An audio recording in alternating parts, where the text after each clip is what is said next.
cada ramita, porque estas ramas arteriales van a los huesos, van a los músculos, van a las articulaciones, a los tendones, a la piel, ¿sí? Todas estas arterias que ustedes están viendo, ¿sí? Se ramifican en ramas de cada vez menor calibre y se distribuyen en cada una de estas regiones y en todos los elementos anatómicos que hay en cada uno de estos lugares, ¿sí? No solamente que van a los músculos, a los huesos, a las articulaciones, a los ligamentos, a los tendones, inclusive hay ramitas que van a la piel, ramitas que, bueno, que van a distintas estructuras anatómicas, inclusive a los nervios van ramas también arteriales, es decir, esto realmente es una ramificación muy compleja. Bueno, acá estamos viendo una disección, ¿sí? Ahí está la arteria braquial, que estamos justamente ya en la terminación, esto es una vista medial del miembro torácico de un caballo, del miembro torácico derecho, y ahí se ve la arteria braquial, esto está afectado también por el formol, por eso los colores acá no nos ayudan demasiado, y la arteria braquial, una vez que ingresamos, esto sería el codo, acá más o menos para hacer una idea, sería la punta del codo, ahí está el bíceps, ese músculo que está ahí. Una vez que la arteria braquial abandona ¿cómo sería? El brazo y se mete en la región del antebrazo, se transforma en arteria mediana, ¿sí? Que también va acompañado de una vena, de un nervio mediano, bueno, hay distintos, ¿no es cierto?, estructuras anatómicas que van juntas también y por eso todas tienen el mismo nombre. Eso también es muy característico de la anatomía, ¿sí? Que las estructuras que están íntimamente asociadas, ¿sí?, lleven el mismo nombre para evitar, ¿no es cierto?, sumar un lenguaje adicional. Entonces hay arteria mediana, hay vena mediana, hay nervio mediano, bueno, todo porque van juntitos, ¿sí? Todos van juntitos. Fíjense acá, nuevamente ahí está la arteria mediana y el nervio mediano. ¿Sí? Nuevamente lo mismo. Bueno, ¿qué es lo que pasa? Por detrás del carpo, en la parte palmar, la arteria mediana ya se ramifica de nuevo, aparecen distintas ramas. Ya dijimos cuál era una de las más importantes, que era esa arteria digital palmar común 2, que es la que va a pasar ahí por el carpo, y es la que va a seguir hasta abajo, a la zona cuando está llegando al dedo, ahí cambia nuevamente de nombre y se llama arteria digital, ¿no es cierto? Palmar medial y palmar lateral, y esa es la ramificación terminal que tiene. Llegan ramas hasta la punta del dedo, ¿no es cierto?, que van a todas las estructuras distales, ¿no es cierto?, del dedo, ya sean tendones, articulaciones, el ligamento, bueno, también la piel, y eso realmente es cómo se va a ramificar estas arterias en la punta del dedo. Bueno, acá estamos viendo las arterias digitales, ¿ven? Arteria en realidad, como decíamos recién, va acompañada de venas, va acompañada de nervios, todos llevan el mismo nombre, ¿sí? Arteria digital, vena digital, nervio digital, todo eso es lo que va a llegar finalmente a la punta del dedo. Hasta la punta del dedo hay nutrición, hay irrigación, hay inervación, es decir, control nervioso, hay sensibilidad.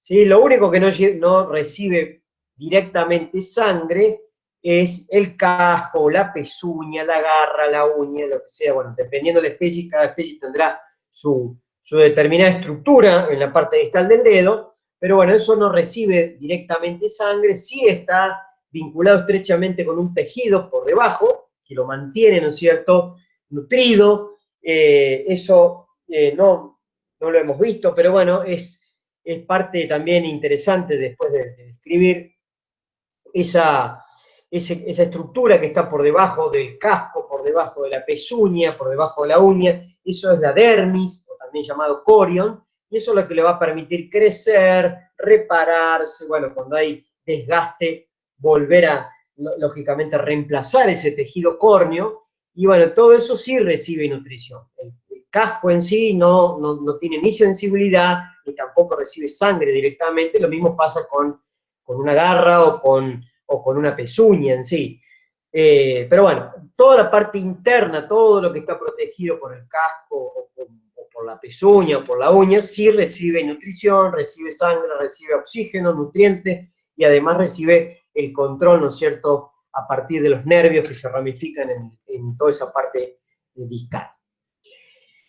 Bueno, acá estamos viendo, ya lo hemos mencionado hace un ratito, algunas de las arterias principales, ¿no? Algunas son ramas viscerales, otras son ramas que van a las paredes, ¿no? Acá están marcadas arterias que se van a desparramar principalmente en vísceras u órganos del aparato digestivo. La arteria celíaca es ese tronquito que está ahí, son ramas impares que después se terminan subdividiendo, ¿sí? Se terminan ramificando. La arteria celíaca es la primera que aparece por detrás del diafragma, la primera que aparece es una arteria de calibre considerable que se va a desparramar en toda la parte más craneal de las vísceras digestivas, sobre todo lo que es el hígado, el vaso, el estómago, parte del páncreas, también parte del intestino delgado, es decir, los primeros tramos del intestino delgado. Bueno, esa arteria celíaca, después vamos a ver un poquito la ramificación, se llama así, tronco celíaco o arteria celíaca. Inmediatamente por detrás, y en algunas especies puede llegar a nacer junta, aparece la mesentérica craneal. La mesentérica craneal es una arteria que va a nutrir principalmente el intestino delgado y una gran parte, casi todo, digamos, el intestino grueso. ¿Sí? Todo el intestino delgado, menos la primera porción, menos la primera partecita del intestino delgado, que la va a nutrir la arteria celíaca, pero después todo el resto del intestino delgado, todo lo que es, sobre todo el yeyuno, el ilion y después el intestino grueso, que todavía no hemos visto nada, pero el intestino grueso tiene también 3 porciones, lo que es el ciego, el colon y el recto, digamos, también una partecita del recto la va a nutrir la mesentérica craneal. O sea que esta arteria mesentérica realmente es muy importante para nutrir una gran porción del aparato digestivo, sobre todo lo que es el intestino de los animales. Y después la mesentérica caudal. La mesentérica caudal es una rama de menor calibre que se va a encargar de nutrir la última parte, ¿no es cierto?, del intestino grueso, principalmente lo que es una parte del recto y una parte de lo que se llama colon descendente, ¿sí? Que es una partecita del intestino. Son las dos una parte del intestino grueso. Pero bueno, estas arterias, por eso son importantes y las remarco, estas 3 arterias viscerales, celíaca, mesentérica craneal y mesentérica caudal, son las que se van a desparramar principalmente entonces en todas las vísceras del aparato digestivo, Por otro lado, hay ramas, ¿sí?, intercaladas ahí, que también están remarcadas, que son ramas también viscerales, son ramas pares, pero que tienen que ver con otros órganos, no del aparato digestivo, sino que son arterias viscerales que se destinan a órganos del aparato urinario. Ven, ahí está arteria renal, hay 2 renales, una izquierda y una derecha, como también, bueno, en este caso dice testicular, pero si fuese una hembra, serían las arterias ováricas, las que van a las gónadas, en definitiva. Bueno, esos son arterias viscerales, pero que no están involucradas en la parte del aparato digestivo, son para otras vísceras que están dentro de la cavidad abdominal. Además, hay ramas parietales, ¿sí? Se llaman ramas parietales porque van a las paredes del abdomen. Por ejemplo, acá hay una, no vamos a entrar en mucho detalle, tal vez la veamos un poquito más en anatomía topográfica, pero hay una arteria, por ejemplo, que se va a desparramar acá en la pared abdominal, ¿sí? Una pared abdominal más bien la última parte casi de la pared abdominal, la parte lateral y dorsal, que se llaman circunfleja ilíaca. Bueno, también hay otras ramas que están en la parte más craneal, otras que van en la parte ventral de la pared abdominal, que son las epigástricas, ven acá están marcadas. Bueno, hay ramas por todos lados, ¿sí? Acá lo único que yo traté de remarcar son las arterias involucradas en la nutrición del aparato digestivo.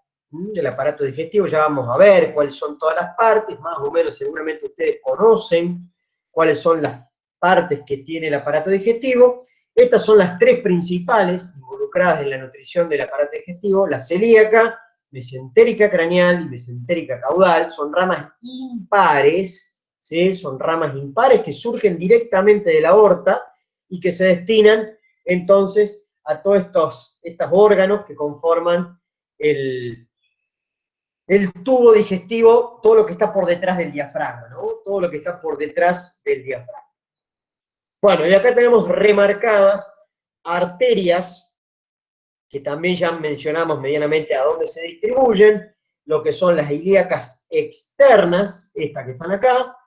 Las ilíacas externas hay dos, una derecha y una izquierda. Esas después van a seguir su recorrido hacia los miembros pélvicos y se van a transformar, por eso está remarcada, en arterias femorales. ¿Sí? Las arterias femorales, como dice el nombre, van a ir a la región del fémur, a la región femoral, en la parte interna, y esa arteria femoral después sigue su recorrido de una manera más o menos parecida a lo que pasa en el miembro torácico, es decir, va cambiando de nombre a medida que va hacia distal. Pasa por detrás de la rodilla, se llama arteria poplitea, después continúa con el nombre de tibial, ¿sí? Tibial craneal, después se llama dorsal del pie, que es un lugar donde se puede llegar a palpar, y después sigue su recorrido de manera muy parecida a lo que ocurre en el miembro torácico, ¿sí? También hay algunos lugares que se pueden utilizar para tomar el pulso, lógicamente que tal vez en las especies donde más se utilicen algunas arterias del miembro pélvico para tomar el pulso son los carnívoros, ¿sí? Si usted a lo mejor tiene un perro, un gato por ahí más difícil de ubicar, no, digo un poquito más difícil que ubicar, pero en el caso del perro es bastante simple ubicar la arteria femoral. La arteria femoral en la parte, digamos, interna, en la cara interna del muslo, bien arriba, en la zona de la ingle, ahí van a poder ubicar la arteria femoral y van a percibir el pulso arterial en ese lugar. Es una arteria que es bastante superficial, tanto en perros y en gatos, no así en el caso del caballo, y además es una zona bastante, digamos, compleja para meter la mano, con el riesgo que tenemos de que nos patee el animal, salvo que sea muy manso, pero a su vez es una arteria que está más profunda, está más metida entre los músculos, entonces no se puede palpar fácilmente. Pero en el caso del perro y el gato, si ustedes tocan la parte interna del muslo, la cara medial del muslo, bien arriba, van a poder encontrar el pulso en la arteria femoral, que es una rama directa, una continuación directa de la ilíaca externa, de esta arteria que está acá. Bueno, la ilíaca interna ya dijimos que se destina principalmente, con algunas diferencias también entre especies, pero se destina sobre todo a lo que son las vísceras pélvicas, las estructuras anatómicas, las vísceras que están ubicadas dentro de la cavidad pélvica van a recibir nutrición principalmente por esa arteria. También son pares, hay una arteria ilíaca interna de izquierda y una derecha. Esas son las que se van a desparramar sobre todo en las vísceras que están dentro de la cavidad pélvica. Bueno, esto es bastante complejo, ¿no? Uno cuando estudia esto realmente lo terminamos aprendiendo de memoria y se nos olvida rápidamente, ¿sí? Se nos olvida rápidamente. Yo acá lo que voy a tratar de mostrar, sin entrar en detalles, son las tres, y esto es muy simplificado porque es de carnívoro, digamos, en el carnívoro el aparato digestivo está bastante simplificado y el patrón arterial destinado a esta porción, ¿no es cierto?, de lo que está por detrás del diafragma, por eso aparece el estómago acá, acá estaría el diafragma, ¿no?, en este lugar. Entonces está la terminación del esófago y empieza el estómago y acá está recortado un montón de partes, ¿no? Se han sacado tramos del aparato digestivo para poder más o menos ir siguiendo el patrón arterial. Pero lo vamos a hacer bastante fácil para no generar muchas complicaciones. ¿Qué es lo que ocurre? Acá tenemos las tres ramas principales, ramas viscerales impares de la aorta abdominal. La primera que es la arteria celíaca, que ahí está. Esto todo va por el techo, ¿no? Esta arteria aorta va bien por arriba, va bien pegadita a la columna vertebral, ¿no es cierto? Va en el techo de la cavidad abdominal, como vimos acá en este dibujo, y de ahí se van desprendiendo estas arterias. La primera, la celíaca, esto es de caballo, pero ocurre de manera muy similar a lo que pasa en un carnívoro, nada más que acá se complica un poco, porque el caballo tiene un digestivo un poquito modificado, en algunos tramos realmente está muy modificado, sobre todo el intestino grueso, por eso lo voy a tratar de explicar en un carnívoro que es más simple. Entonces, desde el techo de la cavidad van surgiendo estas tres ramas impares, ¿sí? Que son ramas directas de la aorta abdominal. Primero el tronco celíaco o arteria celíaca, después la mesentérica craneal y por último la mesentérica caudal. ¿Sí? Son tres tronquitos que surgen desde la aorta, ¿no es cierto?, desde el techo de la cavidad abdominal. Que acá lo estamos viendo, digamos, desde abajo. No es tan simple la imagen para poder entenderla, pero vamos a tratar de explicar. Entonces acá tenemos el primer tronco visceral de la aorta abdominal, que se llama arteria celíaca. Ahí está marcado. Ese tronquito que tenemos acá, esa arteria celíaca o tronco celíaca, es la que se va a destinar para nutrir el estómago, ¿sí? A través de ramas, no vamos a decir cuáles son todas las ramas que van al estómago, que realmente son varias, pero bueno, ramas que van al estómago provienen desde la celíaca. Ramas que van al vaso, este órgano, que después vamos a ver un poquito si nos da el tiempo, es un órgano del sistema hemolinfático, es decir, está vinculado con el sistema circulatorio, no solamente la parte sanguínea, sino también con la parte linfática, que es un complemento también que tiene el sistema cardiovascular. Entonces son ramas, las que van al vaso provienen desde la celíaca. Las ramas que van al estómago provienen de la celíaca.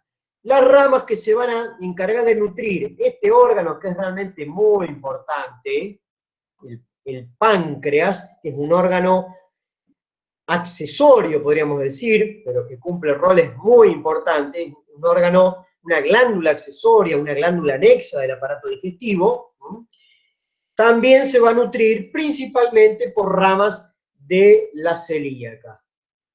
¿Sí? Es decir, la celíaca nutre estómago, nutre vaso, también nutre el páncreas y también hay ramas que van a la primera parte del intestino delgado. La primera parte del intestino delgado se llama duodeno, por eso hay ramas, ¿sí?, de la celíaca, que no son ramas directas, pero no importa, que van también a los primeros centímetros o la primera parte del intestino delgado, que se conoce con el nombre de duodeno.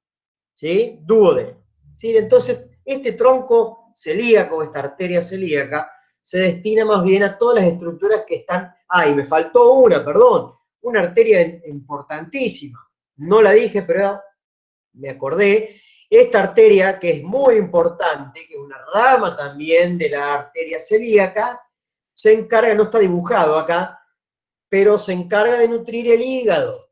¿Sí? El hígado, después ya vamos a ver que tiene una doble circulación. Es un órgano realmente muy importante el hígado, extremadamente importante, por todos los roles funcionales que lleva a cabo, y este órgano, esta glándula de gran tamaño, es la glándula más grande del cuerpo, el hígado, la glándula más grande del cuerpo es el hígado. Esta glándula va a recibir doble nutrición, o sea, doble irrigación. Les va a llegar sangre con oxígeno, con una gran cantidad de oxígeno gracias a esta arteria hepática, que es una rama de la celíaca, pero también va a recibir sangre proveniente de una vena que funcionalmente es muy importante y se llama vena porta. ¿Sí? La vena porta. Ya la vamos a ver ahora cuando empecemos a conocer un poquito el sistema venoso. ¿Sí? No sé si nos va a dar el tiempo, yo hablo, no sé si nos da el tiempo. Bien. Entonces, profe, sí. justo lo vimos hoy en histología. ¡Ay, qué bueno!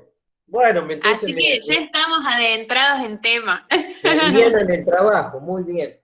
Bueno, la vena porta, entonces, ya lo vieron en histología, es una vena que justamente entra con menos cantidad de oxígeno hacia el hígado, al parénquima hepático, pero lleva una gran cantidad de nutrientes. Y además, no solamente nutrientes, sino que va también con un montón de desechos y metabolitos que el hígado va a tener que, ¿no es cierto?, detoxificar, y bueno, es una sangre muy particular la que transporta la vena porta, ¿sí? La ingresa, la mete dentro del hígado y ahí se mezcla con la sangre arterial, bueno, hay los sinusoides hepáticos, toda esa historia que ustedes seguramente vieron, y por eso es tan importante esa vena que lleva una cantidad enorme de nutrientes y un montón de otras cosas para que el hígado trabaje como un laboratorio, básicamente, y pueda llevar a cabo un montón de roles fundamentales y fisiológicos del metabolismo, ¿no? Entonces, bueno, por eso es que es tan importante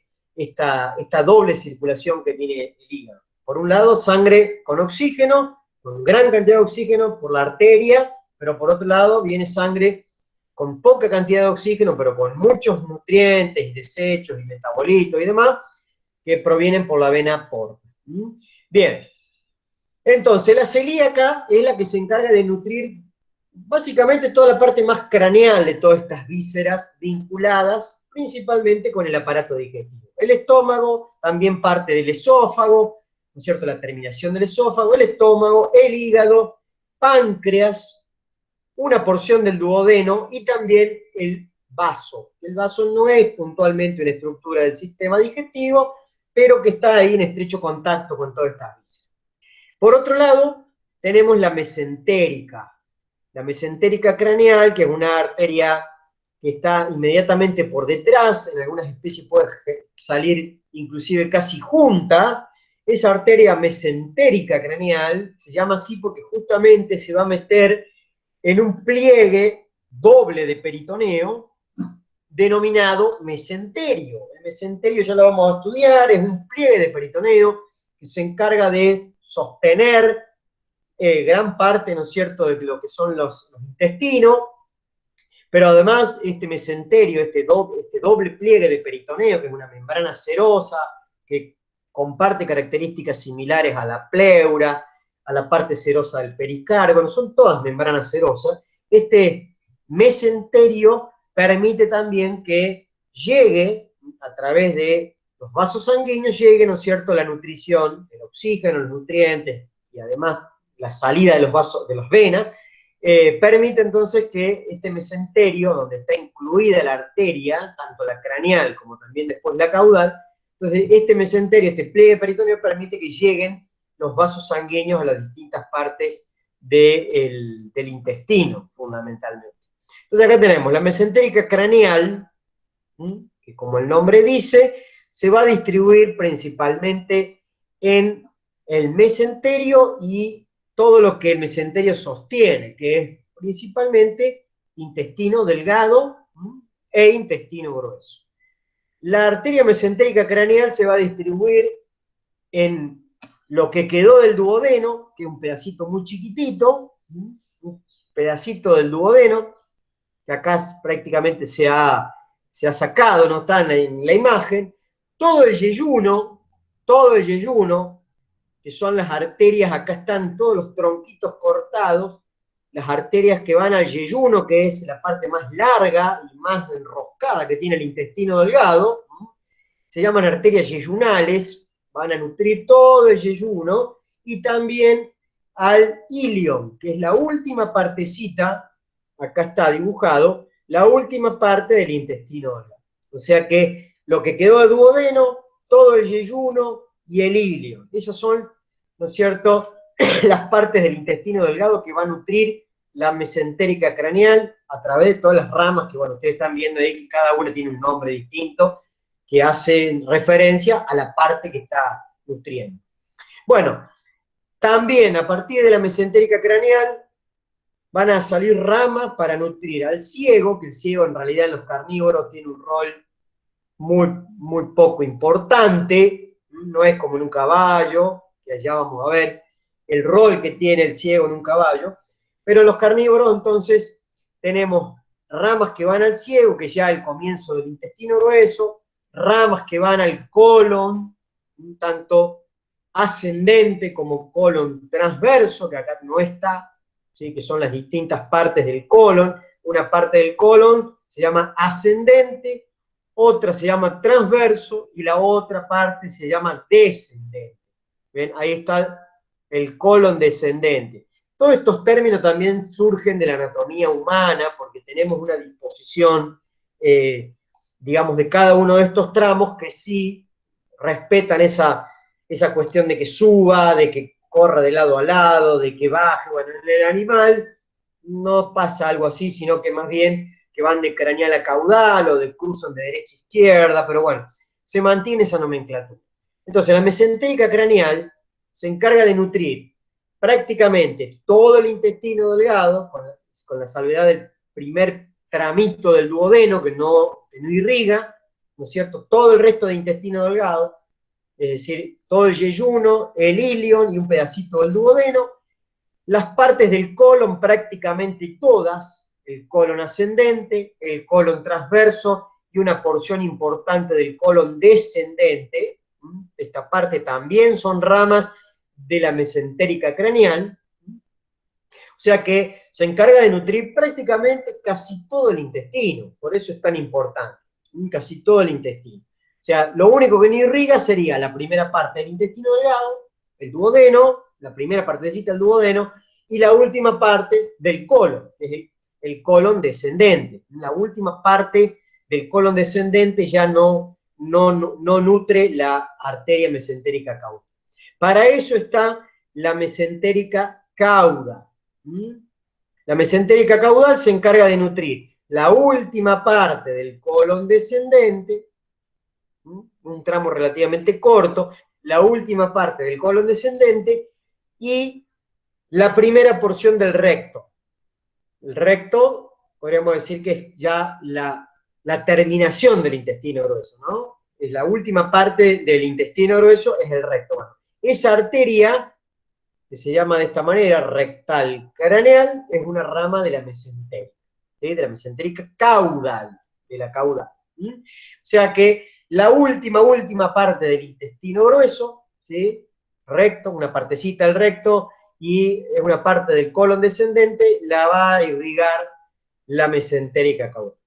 Es mucho menor de lo que irriga la otra, de la mesentérica craneal. La craneal realmente tiene una distribución muy amplia. Por eso cuando hay lesiones en este tronco arterial, y eso a veces puede pasar, pueden ocurrir infartos intestinales, es decir, obstrucciones de la arteria, del flujo, realmente se afecta una gran parte, un gran tramo del intestino, porque no llega la sangre a prácticamente todo el intestino, y eso es lo que provoca un infarto intestinal y, bueno, puede provocarse la muerte rápidamente. Bueno, acá estamos viendo, no vamos a entrar tampoco en detalle, la arteria celíaca, un poco para repasar, ven ramas, ven que son muy parecidas entre un perro, un caballo, ramas que van al estómago, ramas que van al vaso, ramas que van al principio del duodeno, ramas que van al esófago, también al páncreas, ¿no? Toda esa parte es la que se encarga de irrigar la arteria celíaca. Acá están las arterias que van al vaso, que son arterias que surgen de la arteria celíaca. Estas arterias que ustedes las van a necesitar un poquito estudiar cuando vean cirugía. Tal vez van a hacer esa cirugía donde se extirpa el vaso. El vaso es un órgano que, más allá de los roles que tiene, que son importantes, no es un órgano vital, ¿sí? Se puede vivir, los animales pueden vivir también sin el vaso. Tal vez no pueden, si son animales deportistas, no van a realizar después, posteriormente a la extirpación del vaso, no van a poder realizar el mismo desempeño deportivo, pero es un órgano que no es vital. Entonces ustedes van a practicar una cirugía que tal vez la hagan en conejo, nosotros la hicimos con conejos, porque no había en ese momento perros para hacerlo, pero es una extirpación, se llama esplenectomía, van a tener que extraer el vaso y van a tener que ir ligando todas estas arterias que están acá, que son varias, están tapadas también por peritoneo, están metidas dentro de pliegues de peritoneo, y van a tener que ir ligando estas arterias para después, posteriormente, arterias y venas, ¿no? Cortarlas para poder sacar el vaso.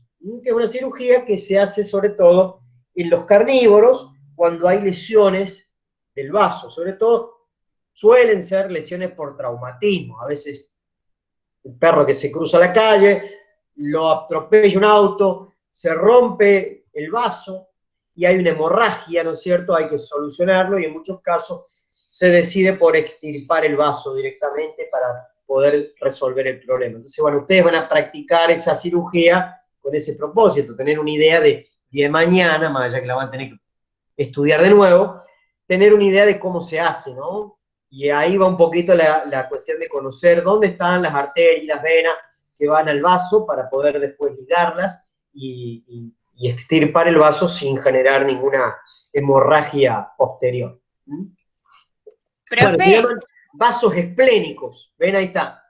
Esplénico.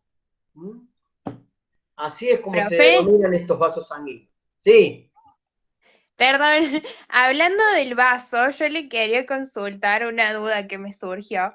sí. Si el vaso tiene alguna relación con el sistema respiratorio, porque por ejemplo, cuando respiramos mal y estamos haciendo ejercicio, nos empieza a doler el vaso. No, en ¿Tiene realidad algo?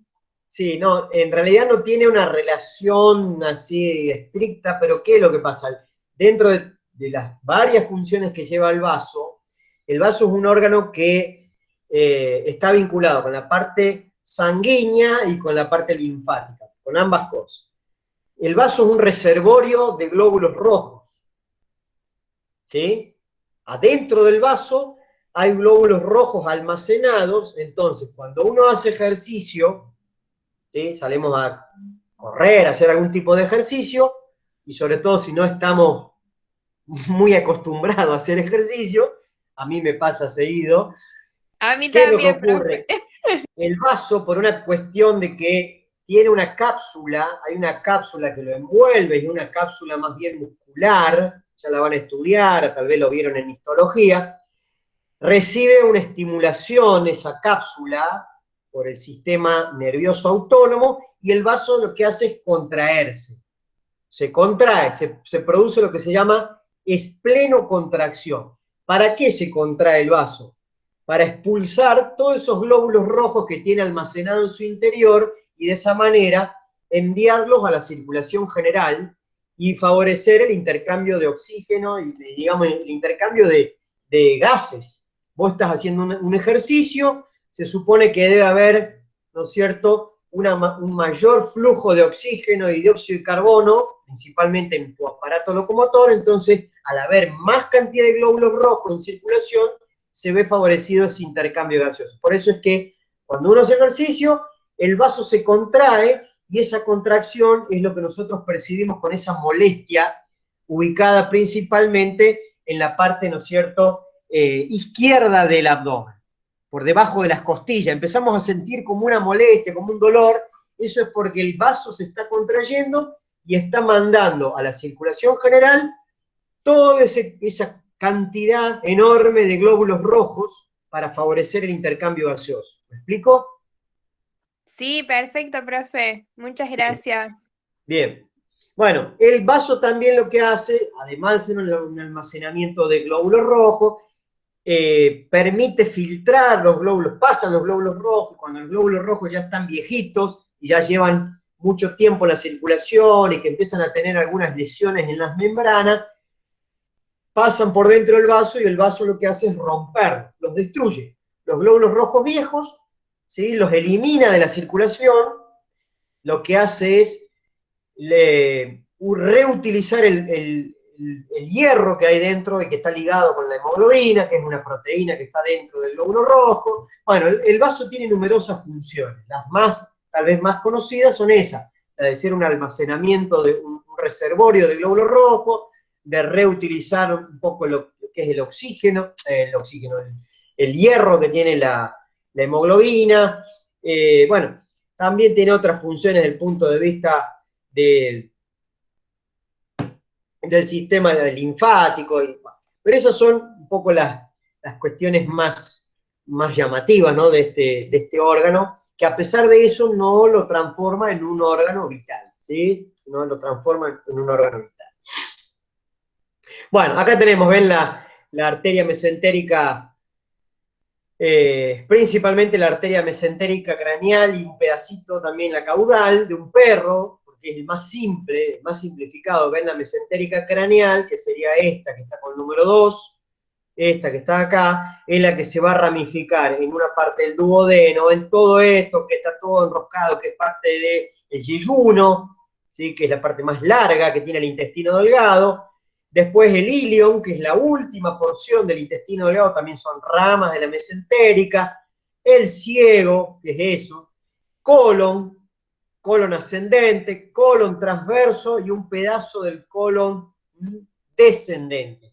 Así es como se dispone más o menos en estos animales, que es mucho más simple que explicar en otras especies, que el intestino realmente sufre algunas modificaciones.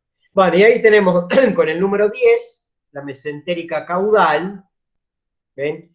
Donde se encarga de nutrir la última parte del intestino grueso, un pedacito del colon descendente, y el recto, que no está ahí el recto dibujado. El recto es el tramo del intestino grueso que ya está dentro de la cavidad pélvica. Dentro de la pelvis ya debemos decir que eso es el recto.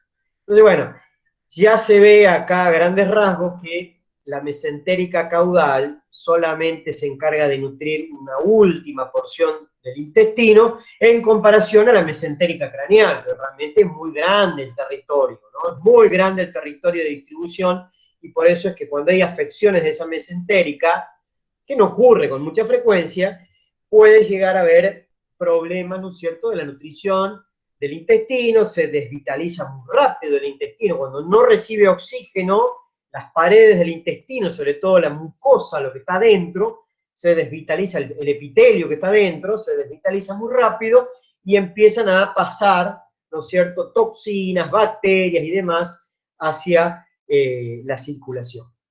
Bueno, acá tenemos la mesentérica. Esto no vimos nada, lamentablemente, de un caballo, pero en el caso del equino pasa algo parecido.